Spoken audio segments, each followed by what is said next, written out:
Dalawang combat helicopter ang ipapadala sa Negros Oriental ng Central Visayas Command. At bakit nga mga kaibigan? Yan po ang ating alamin. Pero bago po yan ay welcome back ulit sa Rapido TV. Kumusta po ang lahat naway nasa mabuti pong kalagayan? Mag-ingat lang tayo palagi sa mga po tayo naroon. At base na nga dito sa balita galing sa Bombo Radio Philippines ay inuulat nga na dalawang combat helicopter ang ipapadala sa Negros Oriental. At para malaman po natin ang buong detalye ay atin pong panuorin ang nasabi pong balita nito. Diyan naman sa Central Visayas, yung Visayas Command magpapadala raw ng dalawang combat helicopter diyan sa Negros Oriental.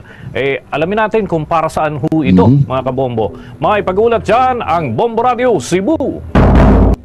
Magpapadala ang Visayas Command ng dalawang combat utility helicopter sa Negros Oriental para palakasin ang kanilang pagsisikap na matiyak ang kapayapaan sa darating na barangay at SK elections sa Negros Oriental at para madagdagan ang ground forces sa nasabing lalawigan. Ito ang ibinunyag ni Lieutenant Colonel Israel Galorio, ang tagapagsalita ng Visayas Command. Ayon dito, ang deployment ng dalawang air assets sa Negros Oriental ay bahagi ng kanilang contingency kung sakaling magkakaroon ng masamang insidente, lalo na sa panahon ng pagdadala ng election returns pagkatapos ng voting period. Nilalayo ng mga air asset na ito na magbigay ng agarang suporta sa himpapawid sa kanilang mga tropa sa lupa upang tumugon sa anumang mangyaring insidente. Anya na hinigpitan ang seguridad sa Negros Oriental para sa BSKE 2023 habang patuloy ang pagbuhos ng pwersa ng gobyerno. Magugunita na ang Negros Oriental ay inilagay sa ilalim ng kontrol ng COMELEC sa panahon ng halalan. Ang polling body ay mayroong 9 na election watch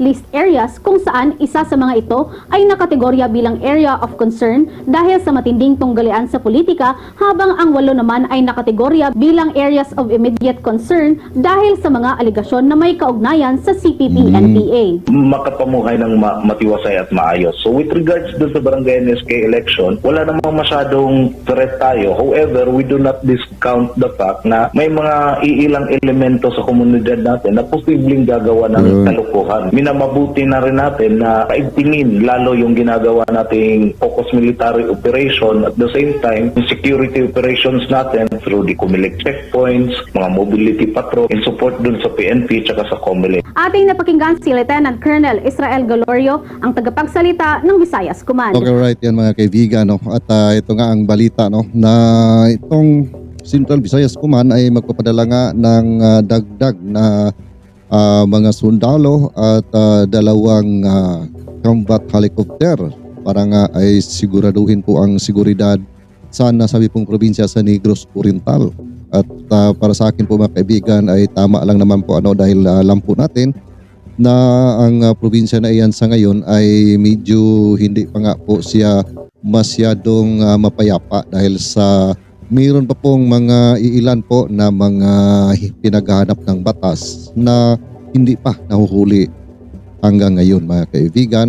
At isa pa dyan ay mayroon din po yung sinasabi nga na mga tagalabas, no, na baka nga ay gagawa po ng kaguluhan sa darating na eleksyon bukas po, no mga kaibigan. So maganda po yan na bigyan po ng seguridad at para hindi na rin po maulit, no, yung nangyayari kay Litgo Baruel Digamo na pinag-interesan po ang kanyang buhay at marami po ang mga nadadamay na mga inusinting sibilyan mga kaibigan.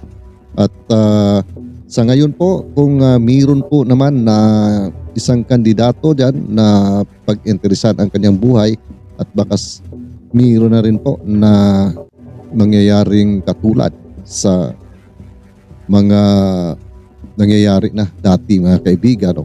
Na sabi ko nga katulad sa nangyayari kay Letgo Baruel Digamo, no?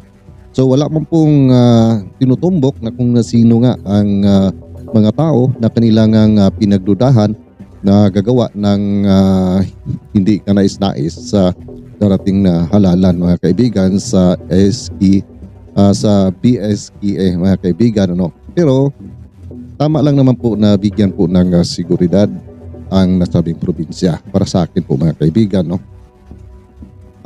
Para na rin po sa mas mapayapa na gagawin po na pilihan ng BSE opisyal dyan po sa nasabing probinsya, mga kaibigan.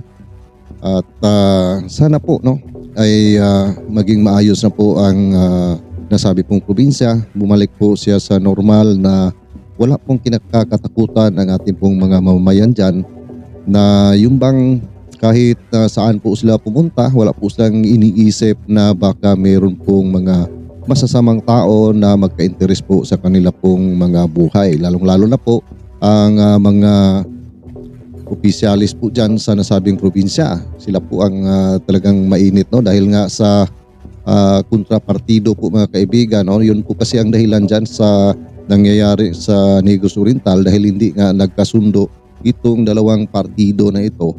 Kaya ay parabang mayroon pong isa na gusto na sila po ang nasa top palagi, mga kaibigan. Kaya ay nangyayari po yan na mayroon pong sigalot at umabot na nga sa mga patayan po na nangyayari dyan sa nasabi pong probinsya, na ang naging kawawa po ang mga inosenteng sibilyan na naging biktima rin po, mga kaibigan, ano, sa kanila pong mga ginagawa na pamamaslang.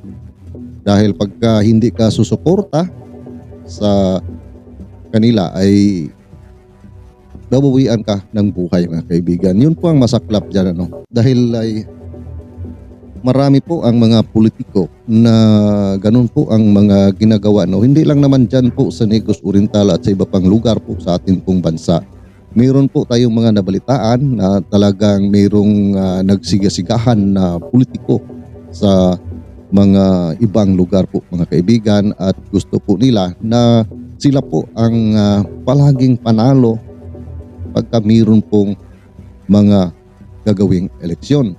At gusto nila na sila lamang ang hawak sa nasabing lugar. Katulad nga dito sa Negros Oriental, mga kaibigan, base na rin po sa mga balita o sa mga taga-Negros na mga nagko-comment sa ating mga ginagawa po nga na mga reaction video, ay ito raw mga pamilyang Tibes ang gusto na sila ang hahawak sa nasabi pong probinsya, mga kaibigan, which is ay hindi naman po maganda pagkaganyan, na sana po ay tanggapin kung matalo ka man, meron pa naman na susunod na eleksyon na mangyayari at doon ka tatakbo ulit, no? Sana po ay tanggapin kung hindi ka man mananalo sa eleksyon na ngayon, sa susunod naman po, di ba? Marami pa pong pagkakataon para po ay gagawin mo ang iyo pong pangarap na magsilbi sa bayan. Pero kung aalisin mo ang kumakalaban sa iyo, parang hindi na po ang pagsilbi ng bayan ang iyong pakay dyan. Parang iba na po, mga kaibigan, di ba? Kasi pagsilbi ng bayan ang iyong talagang pakay, bakit ka tumakbo bilang opisyal sa nasabi pong probinsya, dapat hindi ka po gagawa ng karahasan. Ganun po yan, mga kaibigan, ano? Pero sa mga nabalitaan nga natin, hanggang ngayon nga itong si Arnie Tibes na pinaghahanap ng batas ay hindi pa rin po. Wala na nga tayong balita, no, mga kaibigan. Marami na rin po tayong mga kababayan na nagtatanong bakit ay hanggang ngayon hindi pa nahuhuli itong si Arnie Tibes. Yun lang din po ang masaklap dyan, mga kaibigan, no? Yung mga tao na talagang mayroon na pong kaso at dapat na po na harapin nila sa korte ang mga kaso, ay hindi po mahagilap-hagilap, mga kaibigan. Pero yung mga tao na wala pang kaso ay hinaharas na. Katulad nga sa nangyayari kay Attorney Baligod, di ba? Si Attorney Baligod ngayon ay hinaharas na po ang kanilang lugar, di ba, mga kaibigan? Na samantala, sabi nga doon ay yung kaso na kanilangang pinaglaban ay hindi pa nga yun po tapos, mga kaibigan, pero hinaharas na po sila. So ganun po, no, ang nangyayari ngayon sa ating gobyerno. Iwan ko ba kung bakit po ganun, na sana po ay tutukan po nila yung mga kaso na hindi pa nga nila na solusyonan, hindi pa nga nabigyan ng justisya ang ating mga kababayan na naghahangad na mabigyan po ng hustisya. Ang dami na po mga kaibigan, di ba? Doon po sa Isabong. So, tagal na po yun, dalawang taon na higit na nga ay. Itong kay Lit Ruel Digamo, di ba? So kay Lit Ruel Digamo, halos mag isang taon na rin po mga kaibigan. Yung pang iba na 2019 pa mga kaibigan, no, na mga pinaslang din dyan sa Negros Oriental ay hindi pa rin po nakakamit ang hustisya mga kaibigan. Yun lang po ang masaklap dyan mga kaibigan, no, sa ewan ko ba kung bakit nangyayari po ang ganito. At ngayon naman, diyan naman sila nag-focus sa agawan ng teritoryo sa West Philippine Sea, di ba mga kaibigan? Na iwan ko ba kung ano po talaga ang gustong mangyari ng ating gobyerno mga kaibigan, na mismo nga sa ating bayan ay marami na po ang mga inaabuso ng mga banyaga mga kaibigan, no? Na halos inaagawan na po ng mga lupa, no, di ba? At dyan din po sa Negros Oriental, no, marami nga din po ang mga inaagawan ng lupa na hindi pa nga nabigyan po ng hustisya mga kaibigan. Yan din po ang isa sa pinaglaban ni Mayor Janice Digamo mga kaibigan, no, na mabigyan po ng hustisya ang mga kababayan po niya dyan sa Negros Oriental, lalong-lalo na po yung mga magsasaka na inaagawan nga ng mga lupain, ba? So mahirap po kasi imbis na yun lang po ang kanilang pangkabuhayan, mayroon pang nakikialam na mapira naman sana. Na sana po ay intindihin po nila ang kalagayan ng ating ibang kababayan na walang ibang alam na hanap buhay kung hindi yung pagsasaka, di ba? Dapat ay maawa po sila dyan mga kaibigan, at dapat nga ay suportahan nila ang mga ganyan po na mga tao na nagsisikap po para po ay mabuhay, at malaking tulong po sa ating bayan ang mga magsasaka, di ba mga kaibigan? Sila po ang nagbibigay sa atin ng mga pagkain araw-araw. Kung wala pong magsasaka, ano po ang ating bibilihin sa merkado, di ba mga kaibigan? Pero dahil nga sa medyo may pagkagahaman sa kanilang mga posisyon, saka yung iba kasi mapira, parang hindi na po nila iniisip na yung kanilang mga inapak-apakan ay mga katulad din sa kanila, mga tao din po na nagnais na mabuhay, naghahanap buhay ng marangal. Pero yun din ang nangyayari na inaabuso mga kaibigan, no? At alam po natin dyan sa Negros Oriental, marami nga, no? Marami po ang nagsasabi sa atin na ganun po ang nangyayari dyan, at lahat po, no, ng mga inireklamo ng ating mga kababayan sa Negros Oriental ay lahat daw po ay totoo mga kaibigan. So yun po, no, hanggang ngayon wala pa nga pong nabigyan po ng hustisya. Yun lang po yung mga kaibigan. Marami na rin po ang nagagalit kay ating DOJ Secretary Boying Rimulya dahil ay marami daw dada.